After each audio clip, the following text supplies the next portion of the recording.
નમસ્કાર દર્શક મિત્રો, હું છું આપની સાથે કૃતિ. સ્વાગત છે આપનું મંતવ્ય ન્યૂઝના ભવિષ્યલક્ષી કાર્યક્રમ કાલનો દિવસ કેવો રહેશેમાં. કરીએ કાર્યક્રમની શરૂઆત.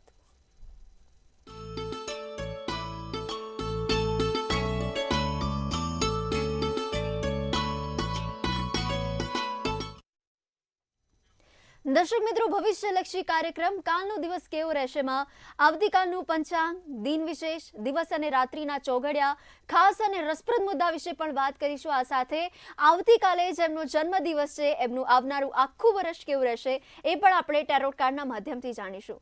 તો કિશન મહારાજ જોડાઈ ચૂક્યા છે. દર્શક મિત્રો સૌને પ્રણામ, નમન, વંદન, સ્નેહથી સ્પંદન, દિલથી અભિનંદન. સૌ દર્શક મિત્રોને મારા જય શ્રી કૃષ્ણ, જય મહાદેવ, જય માતાજી. આપ સૌનું ભાવભર્યું હાર્દિક ભર્યું સ્વાગત છે આપના ખાસ કાર્યક્રમ, લોકપ્રિય કાર્યક્રમ, લોક લાડીલા કાર્યક્રમમાં. કાલનો દિવસ કેવો એટલે કે બેને કીધું પ્રમાણે દરેક પ્રકારની નવી માહિતી આપી છે, દરેક પ્રકારની નવી વસ્તુઓ સમજાવીએ છીએ. તમારી કોઈ પણ મૂંઝવણ છે તો તેને પણ દૂર કરીએ છીએ. સાથે જેનો પણ કાલે જન્મદિવસ છે તેનું આવનારું વર્ષ પણ બતાવીએ છીએ. કેવી સુંદર મજાની માહિતી આપીએ છીએ. તમારા માટેનો કાર્યક્રમ, તમારા માટેનો ખાસ કાર્યક્રમ એટલે કાલનો દિવસ કેવો.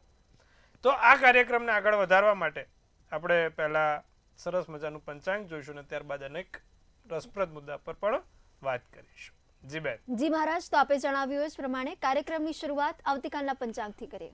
હવે શું છે ભાઈ કાલના પંચાંગમાં? તો કાલે તારીખ 13/1/2026 છે, મંગળવાર છે. બુધવારે ઉત્તર તરફ આયણ થાય સૂર્ય એટલે ઉત્તરાયણ કહેવાય. મકર રાશિમાં સૂર્ય પ્રવેશે એટલે મકર સંક્રાંતિ કહેવાય. તો આવતીકાલે 13મી તારીખ અને પછી છે 14 તારીખ. તિથિ વિક્રમ સંવત 2082. કાલે પોષ વદ દસમ છે. જે રાશિ છે તે વૃશ્ચિક રાશિ છે. ન ને ય મૂળાક્ષર છે. વિશાખા નામનું નક્ષત્ર ચાલે છે અને શૂલ નામનો યોગ ચાલે છે. તો વિષ્ટિ નામનું કરણ ચાલે છે. પંચક વિછોડાની જો વાત કરીએ તો વિછોડો કે પંચક આવતીકાલે નથી. સૂર્યની રાશિ અત્યારે ધન છે એટલે ધનારક ચાલે છે, એટલે કમૂરતા છે. ધનારક કમૂરતા હોવાથી કોઈ સારા કામ થાય નહીં. એમાં પણ સામે જ્યારે ઉત્તરાયણ આવતી હોય એટલે જ્યારે સામે સૂર્ય ઉત્તર તરફ આયણ થતો હોય ત્યારે કોઈ પણ પ્રકારના સારા નવા કામ થાય નહીં, તેની ખાસ નોંધ લેજો. ચંદ્ર વૃશ્ચિકમાં છે. સૂર્યોદય સવારે 7:21 સૂર્યાસ્ત સાંજે 6:13 છે. તમે જુઓ તો 7:30 અત્યારે સૂર્યોદય થાય ને સવારનો, એટલે કેટલું અંધારું હોય. 7 વાગે તો જુઓ તો હજુ અંધારું જ લાગે, રાત જ લાગે. અને ઉનાળામાં 7 વાગે જો એટલે ભરતડકો લાગે. આવું છે. 3:35 ચંદ્રોદય અને ચંદ્રાસ્ત 1:40 છે.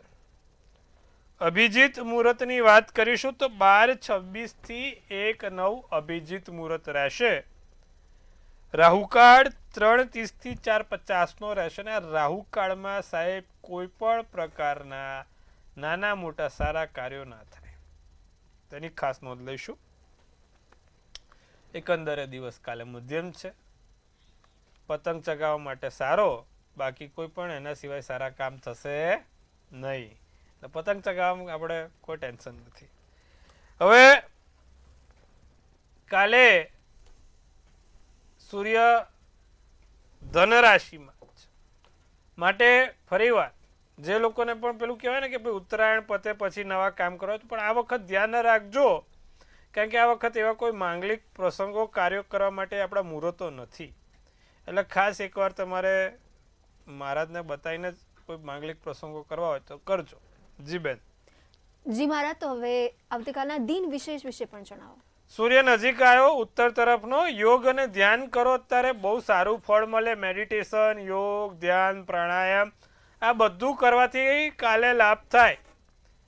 શરીરને કસરત કરો, શરીરને સૂર્યપ્રકાશ આપો, શરીરને બને એટલો આરામ સાથે પ્રકાશ આપો, તો આ બધું કરવાથી લાભ થશે. તો કાલે આટલું ખાસ કરીશું, લાભ જોવાશે. જી બેન. જી મહારાજ, તો દિવસ અને રાત્રિના ચોગડિયા વિશે પણ આપણા દર્શક મિત્રોને છે. શું છે પતંગ ચગાવવા માટેનું સારું મુહૂર્ત? આમ તો કોઈ મુહૂર્ત ના હોય, પતંગ તો ગમે ત્યારે આપણે ફિરકી લઈને જવાનું, પણ સારો સમય શું છે? કારણ કે બીજા તો કોઈ કામ થશે નહીં, બીજા તો સારા કામ થાય નહીં, એટલે પતંગ ચગાવવા માટે જ આપણા મુહૂર્ત જોવા પડે. એટલે લાંબો પતંગ ચાલે ને લોકોના પેચ કપાય આવા મુહૂર્તમાં કરીએ તો. લાભ ચોગડિયું 11:26 થી 12:48, બીજું અમૃત ચોગડિયું 12:48 થી 2:09, ત્રીજું શુભ ચોગડિયું 3:31 થી 4:52. 3 ચોગડિયા સારા. રાત્રિમાં લાભ 7:52 થી 9:30 અને બીજું શુભ ચોગડિયું 11:09 થી 12:48. તો આ રાત્રિનું ચોગડિયું. દિવસ રાતના ચોગડિયા થયા. કાલે કોઈ બી સારા કામ થશે નહીં. સામી ઉત્તરાયણ છે, સામી તરફ ઉત્તરની તરફ આયણ થાય સૂર્ય અને ધનારક પૂર્ણ થાય, એટલા માટે ખાસ કોઈ કાર્ય થશે નહીં. પણ નાનું મોટું કદાચ કોઈ કામ લાગે છે કરવું પડે એમ છતાં ચોગડિયા જોઈ થઈ શકશે. જી બેન. જી મહારાજ, તો આપણે દરરોજ કોઈ ખાસ ને રસપ્રદ વિશેષ મુદ્દા વિશે વાત કરતા જ હોઈએ છીએ, તો મહારાજ આજનો કયો ખાસ અને રસપ્રદ મુદ્દો છે? ભાઈ આજે બહુ સરસ મજાનો મુદ્દો છે. ઘણા લોકો એવું કહે છે કે મહારાજ મારા બાળકને છે ને આમ દર 2 મહિને એકવાર શરદી કફ સમસ્યા રહે છે. સિઝન બદલાઈ નથી, છોકરાને શરદીનો કોટો કે કફનો કોટો ચાલુ થયો નથી. તો સાહેબ આની પાછળ થવાનું કારણ શું? કારણ કે અમુક લોકોને જો કે 2 મહિને, સિઝન તો આમ તો 4 મહિનાની હોય, પણ આમ તો 2 મહિને કંઈક ને કંઈક શરદી કફ થતા જ રહેતા હોય. તો આની પાછળ શું કારણ છે? તો ભાઈ ચંદ્ર છે ને, શરદી અને કફ બંને પાણીને લગતો રોગ કહેવાય. આમ તો રોગ ના કહેવાય, પણ એ સામાન્ય કહેવાય છે કે ભાઈ હેરાનગતિ કરે શરીરમાં પાણી તત્વ જ્યારે એ થાય ત્યારે. અને આપણે કુંડલીમાં ચંદ્રને પાણી કીધું છે. અને જે રોગનો ભુવન છે, તમને બધાને ખબર છે કે રોગ ઋણ અને શત્રુનું જે ભુવન છે ને, એ 6ઠ્ઠું ભુવન છે. હવે જ્યારે 6ઠ્ઠા સ્થાનમાં એટલે કે 6ઠ્ઠા ઘરમાં 6ઠ્ઠા ભુવનમાં ચંદ્ર બિરાજમાન હોય અને એમાં પણ જો એક કર્ક રાશિનો હોય, તો માણસને ભયંકર પુષ્કળ શરદીનો કોટા રહેતો હોય. દર 2-3 મહિને એકાદ વાર એને શરદી 10 દિવસ કે અઠવાડિયું ચાલતી હોય, શરદી એને રહ્યા કરતી હોય. કર્ક રાશિનો ચંદ્ર હોય તો ચંદ્રની સાથે કોઈ બીજો પાપગ્રહ આવ્યો, રાહુ આવી ગયો, કેતુ આવી ગયો, શનિ આવી ગયો, તો માણસને શરદીને તો અપાવે, કફ પણ અપાવે ને કારણ વગર એને અમુક લોકોને ફેફસામાં પાણી ભરાઈ જાય છે, અમુક લોકોને ન્યુમોનિયા થઈ જાય છે અને એના કારણે હેરાન થાય છે. તો એની પાછળ પણ આ જ ગ્રહ જવાબદાર છે. 6ઠ્ઠા સ્થાનમાં ચંદ્ર રાહુ, ચંદ્ર કેતુ, સ્વગૃહી ચંદ્ર, કે પછી જ્યારે ચંદ્ર બેઠો હોય, ના આગળ કે ના પાછળ કેમેદ્રુમ યોગ બનતો હોય, તો માણસ શરદી કફ ફેફસાના પાણીમાં ભરાવાની કે કોઈ પણ પ્રકારની સમસ્યા, અસ્થમા પણ વધારે પડતો આમાં જવાબદાર બને છે. ખાસ નોંધ લેજો દર્શક મિત્રો.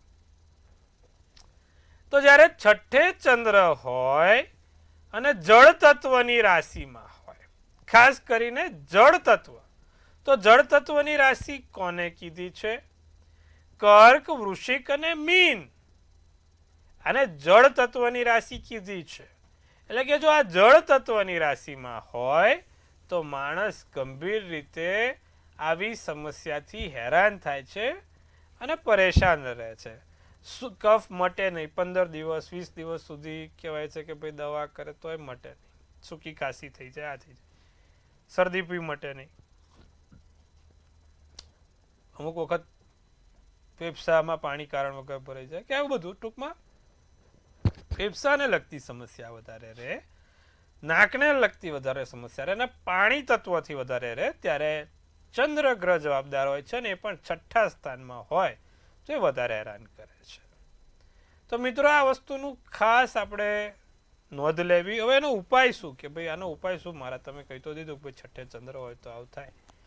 તો જે લોકોને પણ આ સમસ્યા છે, નિત્યક્રમ પ્રમાણે કપૂરનો ધૂપ કરવાનો રાખે, સાથે કપૂર રોજ સૂંઘવાનું રાખે. દિવસમાં 10 થી 12 વખત રોજ કપૂર સૂંઘવાનું રાખે, સાથે કપૂર રાખે અને ભગવાન શંકરને નિત્યક્રમ પ્રમાણે જળ ચઢાવે ઓમ નમઃ શિવાય શિવાય નમઃના મંત્રના જાપ સાથે, તો એને આ સમસ્યામાંથી ધીરે ધીરે છુટકારો મળે છે. તો દર્શક મિત્રો, જો તમને પણ આ સમસ્યા હોય તો તમે પણ આનું નિદાન કરી શકો છો. ચંદ્રની પૂજા ઉપાસના તમને લાભ આપશે. જી બેન. જી મહારાજ, તો હવે મેષ, વૃષભ અને મિથુન આ ત્રણેય રાશિના જાતકોનો આવતીકાલનો દિવસ કેવો રહેશે? મેષ રાશિ, કાલે પતંગને હવામાં ઉડાવજો. તમે ના ઉડતા, નહીતર તો પછી નીચે પડશો. પતંગ ગોથા મારે એમ તમે ગોથા મારશો, એટલે બહુ હવામાં ઉડવું કાલે હિતાવહ નથી. વિચારોમાં સકારાત્મકતા આવે, પોઝિટિવ વિચારો આવે. વેપાર ધંધામાં સાચવીને કામ કરીશું. અચ્છા, જમીન મકાનને લગતી કોઈ બાબતોમાં કાલે તમને લાભ થતો જોવાય છે. જાંબલી શુભ કલર, શુભાંક 2 છે. વૃષભ રાશિની જો વાત કરીએ તો તમારી ખાસ ત્વચાનું ધ્યાન રાખજો પ્રભુ. ત્વચાને લગતી કોઈ સમસ્યા ના થાય તેનું ખાસ આપણે ધ્યાન રાખવાનું છે. ઘરેથી ઘરની બહાર નીકળો તો ચપટી ગોળ ખાઈને કાલે નીકળજો. દિવસ મંગળવાર છે, તમારા માટે સારા સમાચાર આપશે. સાંજ પછી સમાચાર સારા મળશે. કીધું એ પ્રમાણે દુશ્મન પણ દોસ્ત બને, મિત્રો પણ તમારા ખાસ શત્રુઓ પણ તમારા ખાસ મિત્ર બને તેવા યોગ છે. કેસરી શુભ કલર, શુભાંક 2 છે. હવે વાત કરીએ મિથુન રાશિની, તો વિદેશમાં રહેતા લોકો તરફથી કોઈ નાના મોટા લાભ થાય અથવા વિદેશથી કોઈ નાના મોટા લાભ તમારા માટે દેખાય છે. સાંધામાં દુખાવાની સમસ્યા કાલે હેરાન પરેશાન કરે. કમર, માથું, હાથ, પગ દુખ્યા કરે. સમજણમાં વધારો થાય, સાચી સમજણ પડે. ખરું ખોટું શું છે, કેમ આવું છે, બધી ખબર પડવા લાગશે. માતાનું સુખ મળે. માનો પ્રેમ અપરંપાર વરસી શકે છે. જાંબલી શુભ કલર, શુભાંક 1 રહેશે. જી બેન. જી મહારાજ, તો હવે કર્ક, સિંહ અને કન્યા આ ત્રણેય રાશિના જાતકોનો આવતીકાલનો દિવસ કેવો રહેશે? કર્ક રાશિ, ગુસ્સો તમને બાળે એ પહેલા તમે ગુસ્સાને બાળતા શીખી જજો, નહીં તો પ્રોબ્લેમ થશે. ગુસ્સો તમને બાળશે તો મોટો પ્રોબ્લેમ થશે, એટલે ગુસ્સાને બાળતા શીખી જાઓ, સારું રહેશે. નવો સંકલ્પ લઈને નવા કાર્ય કરી શકો છો. નવા સોદા, નવા કામકાજમાં નવી જગ્યાએ સારા એવા સોદા પાર પડશે. નાણાંનો નવો ધોધ, આવકનો સ્ત્રોત વહેતો થશે. પોપટી શુભ કલર, શુભાંક 4 રહેશે. સિંહ રાશિને ભેટ સોગાદો મળતી રહેશે. માથામાં દુખાવાની સમસ્યા હેરાન પરેશાન કરી શકે છે. મન ચકડોળે ચડે. શું કરવું શું ના કરવું ખબર ના પડે. ચરર ચરર મારું ચકડોળ ચાલે, તો મનને ચકડોળે નથી ચલાવવાનું. એકલા રહેવાનું ગમે. ભીડભાડથી ત્રાસી ગયા છો, પોતાના માટે મનોમંથન કરવું છે તો કરી શકો છો. કથ્થઈ શુભ કલર, શુભાંક 4. કન્યા રાશિની જો વાત કરીએ તો મનને શાંતિ મળશે. દિવસ સારી રીતે પસાર થશે. નોકરીમાં કોઈ નવી તક ઊભી થશે. કોઈની યાદ આવે, ખાસ વ્યક્તિઓની લાગણી અનુભવાય. મહેનત રંગ લાવે. જે કામ કર્યું છે તે ખૂબ સરસ રીતે પાર પડે. ગુલાબી શુભ કલર, શુભાંક 5 રહેશે. જી બેન. જી મહારાજ, તો હવે પોતાની સમસ્યા સાથે આપણી સાથે કોલર મિત્ર જોડાઈ ચૂક્યા છે, તો એમની સાથે પણ આપણે વાત કરી. જી. હેલો. હેલો, જય ગણેશ. જય ગણેશ. આપની જન્મ તારીખ શું છે? જન્મ તારીખ 5/97. જી. આપનો જન્મ સમય? જન્મ સમય સાંજે 11 વાગે. અને જન્મ સ્થળ? રાજુલા. જી. આપનો પ્રશ્ન પણ જણાવી દો. પ્રશ્ન છે કે છોકરી તો મારા જેને સારી મળી છે આમ, પણ હવે એનું જીવન કેવું રહેશે અને એકબીજા પ્રત્યે કેવો પ્રેમ ભાવ રહેશે એમ. મીન રાશિનો ચંદ્ર, મકર રાશિનું લગ્ન, ઉત્તર ફાલ્ગુની નક્ષત્ર, શુક્રવારનો દિવસ છે. 5મા સ્થાનમાં સૂર્ય છે અને 7મા સ્થાનમાં ચંદ્ર છે, એટલે કોઈ વાંધો આવ્યો નથી. બંને મિત્ર રાશિ છે. બંનેના જીવનમાં સારા પરિણામ જોવાય. છોકરાને મંગળ છે 8મા સ્થાનમાં, માટે બંનેને ગુસ્સા ઉપર થોડો કાબુ કરાવવો જરૂરી છે. બાકી લાંબી કોઈ એવી સમસ્યા દેખાતી નથી, કોઈ મોટી તકલીફ નથી. બંનેને દર શુક્રવારે માં લક્ષ્મીજીને ગુલાબનું ફૂલ અર્પિત કરવાનું કહેજો. એથી એમનો પ્રેમભાવ પણ સારો રહે અને શુક્ર ગ્રહ પણ સારો બને. આ બંને વસ્તુ ખાસ કરે લાભ જોવાશે. જી બેન. જી મહારાજ, તો વધુ એક કોલર મિત્ર જોડાઈ ચૂક્યા છે, તેમની સાથે પણ વાત કરી. હેલો. ગણેશ શાસ્ત્રીજી. જી જય શ્રી કૃષ્ણ, જય મહાદેવ. રાજકોટથી કૈલાસભાઈ બોલું છું. મારા સન માટે પ્રશ્ન હતો. જી કૈલાસભાઈ, મારા સન માટે પ્રશ્ન હતો. શું પ્રશ્ન છે કૈલાસભાઈ? તેમના એરેન્જ મેરેજ થશે કે લવ મેરેજ થશે? જન્મ તારીખ આપો. જન્મ તારીખ 23/1/2000. ફરી એકવાર શું છે? 23/1/2000. હા, સમય? જન્મ સમય 6:21 સાંજના. જન્મનું સ્થળ? જામનગર. હવે પ્રેમ લગ્ન થશે કે અરેન્જ મેરેજ? ચંદ્ર સિંહ રાશિમાં, કર્ક રાશિમાં લગ્ન, રવિવારનો દિવસ, મઘા નક્ષત્ર, ત્રીજની તિથિ છે. હવે છોકરાને છે ને 7મા સ્થાનમાં 3 ગ્રહ છે, સૂર્ય, બુધ અને કેતુ. એટલે કે ભાઈ એ પ્રેમ લગ્ન કરે તો નિષ્ફળ જાય, અરેન્જ મેરેજ કરે તો જ એને આગળ ચાલશે, કારણ કે છોકરાને મંગળ પણ છે, બીજું સૂર્ય પણ 7મે છે, શનિ પણ 10મા સ્થાનમાં મેષ રાશિનો નીચનો બેઠો છે. એટલા માટે એના માટે એક જ સારો ઉપાય છે કે માતા પિતા એને જે ગોતીને આપે તેની સાથે જીવન નિભાવે તો એના માટે સારું રહેશે અને ભવિષ્યમાં પણ એ આગળ સારું પડશે. એટલે આટલું ખાસ કરે લાભ વાસશે. જી બેન. જી મહારાજ, તો વધુ એક દર્શક મિત્ર જોડાઈ ચૂક્યા છે, તો એમની સમસ્યા પણ સાંભળીએ અને એમની સાથે વાત કરીએ. હેલો. હેલો. જી, આપની જન્મ તારીખ શું છે? હા, હર હર મહાદેવ. હર હર મહાદેવ. મારા બેન વિશે પ્રશ્ન છે. જન્મ તારીખ છે 17/4/1996. જી. જન્મ સમય? જન્મ સમય છે સાંજે 6:30 વાગે. જન્મ સ્થળ? ને જન્મ સ્થળ છે જામજોધપુર. ને પ્રશ્ન મારો એમ છે કે મારે બેન માટે લગ્ન માટે કોઈ સારા માગા નથી આવતા, ને ક્યારે છે કઈ રાશિ સાથે? મીન રાશિનો ચંદ્ર, કન્યા રાશિનું લગ્ન, બુધવારનો દિવસ, રેવતી નક્ષત્ર, અમાસનો જન્મ છે. છોકરીને માંગા નથી આવતા કારણ કે 7મા સ્થાનમાં મંગળ, શનિ, ચંદ્ર, કેતુ છે બેન. બહુ કહેવાય છે કે ભાઈ ભારે કુંડળી કહેવાય લગ્ન બાબતમાં, અને લગ્નમાં પણ એને સમસ્યા આવે જ, કારણ કે ફરી વાર સમજો, મંગળ શનિ 7મે બેઠો, ચંદ્ર બેઠો, લગ્ન ભંગ, સગાઈ ભંગ 100% થવાની શક્યતા છે. એટલે એને ખાસ કરીને એક તો મંગળ શનિ ચંદ્ર છે, એટલા માટે હવે આમાં છે ને કે એને એમેથિસ કરીને એક રત્ન પહેરાવો, પેન્ડલ પહેરાવો ચાંદીની ધાતુમાં. બીજું કે એને મંગળનું યંત્ર એની પાસે રખાવડાવો, રોજ એને મંગળના મંત્ર જાપ કરે, ભગવાન શંકરને નિત્યક્રમ પ્રમાણે દૂધ ચડાવે, અને એમાં દૂધ ચડાવે ત્યારે પીળી સરસવ નાખીને ચડાવે તો એનાથી એને સારું રહેશે. આવું નિત્યક્રમ કરશે તો એના આપણે લાભ જોઈ શકાય, કારણ કે છોકરીને પરિવાર 7મે મંગળ શનિ છે, એટલે આ બધું કરવું જરૂરી છે, તો જ એને આગળ જતા ફાયદો થઈ શકે એમ છે. જી બેન. જી મહારાજ, તો હવે કાર્યક્રમ તરફ આગળ વધીએ. તુલા, વૃશ્ચિક અને ધન આ ત્રણેય રાશિના જાતકોનો આવતીકાલનો દિવસ કેવો રહેશે મહારાજ? પૈસા જે બચાયેલા છે વપરાઈ ના જાય તેનું ધ્યાન રાખજો પ્રભુ. કામમાં તકેદારી રાખવાની છે, દવા દારૂમાં પૈસા ના જાય તેનું ધ્યાન રાખીશું. વડીલોની સંભાળ લેજો. પીળો શુભ કલર, શુભાંક 8 રહેશે. વૃશ્ચિક રાશિ લાગણીમાં આવીને કોઈ કાર્ય ના થાય, કોઈ આપણને છેતરપિંડી ના થાય તેનું ધ્યાન રાખે. ત્રીજી વ્યક્તિના કારણે મતભેદ ના થાય. આરામ કરવાની પૂરતી તક નહીં મળે, દિવસ દોડધામમાં પસાર થશે, બધા કાર્યો શાંતિથી પૂર્ણ થાય. કાળો શુભ કલર, શુભાંક 1 રહે. ધનરાશિની વાત કરીએ તો સખત મહેનત કરવાની જરૂર પડે, સ્વાસ્થ્યમાં સુધારો થાય. લોકો તમારી ફરિયાદ કરી શકે છે, માટે ખાસ અધિકારી ઉપલા અધિકારીથી થોડુંક કાલે સાચવજો. કારણ વગર હેરાન ના થાવ તેનું ધ્યાન રાખજો. સ્વભાવ ચીડિયો બનતો જોવાય છે. સોનેરી શુભ કલર, શુભાંક 4 છે. જી બેન. જી મહારાજ, તો હવે મકર, કુંભ અને મીન આ ત્રણેય રાશિના જાતકોનો આવતીકાલનો દિવસ કેવો રહેશે?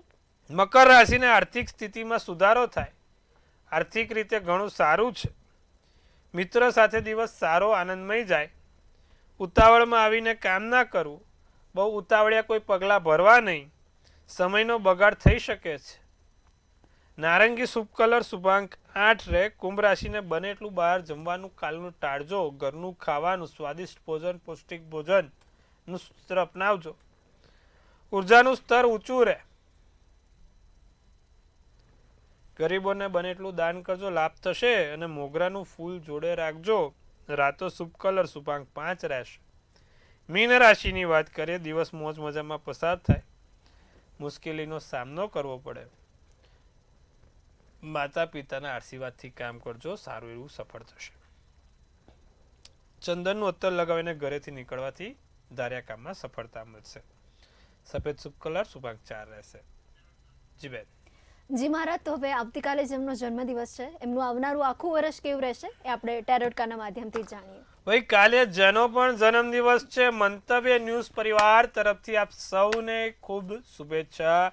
તનથી તંદુરસ્ત, મનથી મલકાતા અને ધનથી છલકાતા રહો. હાસ્યનું તોરણ ઝૂલતું રહે, ભાગ્યનું પાનું ખુલતું રહે, ધન કુબેરના ભંડાર ભરાતા રહે. એક સુંદર મજાનું ટેરોટ આપણે કાલે જેનો પણ જન્મદિવસ છે, કેવું છે, ધ એમ્પ્રોર કરીને એક ટેરોટ નીકળ્યું છે. ખૂબ સુંદર મજાનું સારું કાર્ડ છે. અને આ શું સૂચવે છે ધ એમ્પ્રોરનું કાર્ડ? તો ભાઈ કાલે જેનો પણ જન્મદિવસ છે, આ વખત લોકો તમને રિસ્પેક્ટ આપે, તમારી લીડરશિપ થાય, સ્ટેબિલિટી મળે.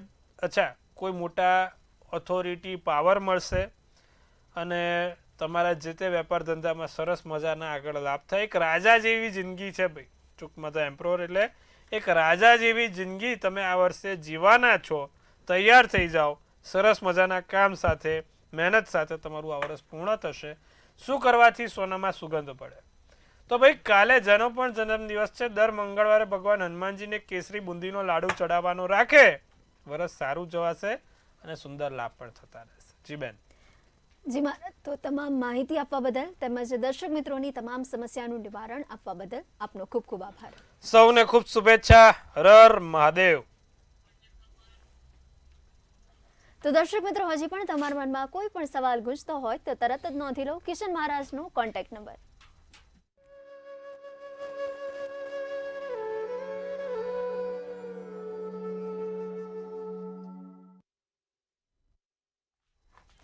ભવિષ્યલક્ષી કાર્યક્રમ કાલનો દિવસ કેવો રહેશે માં હાલ બસ આટલું જ. નમસ્કાર.